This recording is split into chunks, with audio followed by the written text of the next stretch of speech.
नमस्कार बंधुरा सकलके जानाई शुभ सकालेर शुभेच्छा और भालोबासा।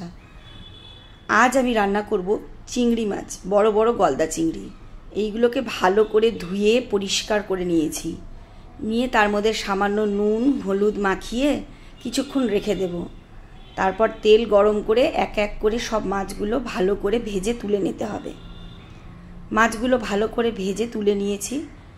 এইবার সেই গরম গরম মাছ ভাজাগুলো যা সুন্দর গন্ধ বেরিয়েছে না, এই ভাজা তেলের মধ্যেই জিরে ফোড়ন দিয়ে আলুগুলো কেটে রেখেছিলাম ডুমো ডুমো করে, সেগুলোকে সুন্দর করে লাল লাল করে ভেজে নেব।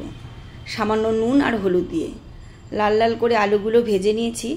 সেই তেলের মধ্যে আদা শুকনো লঙ্কা আর টমেটো দিয়ে আবার একটু কষিয়ে নেব। তার মধ্যে আবার সামান্য পেঁয়াজ রসুন আদা এইগুলোকে পেস্ট করে নিয়েছি।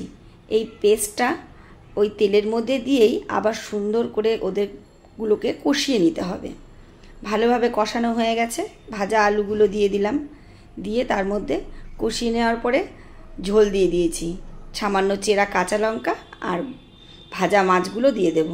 দেখো আমার তৈরি হয়ে গেছে চিংড়ি মাছের রসা। অসাধারণ অপূর্ব খেতে লাগে।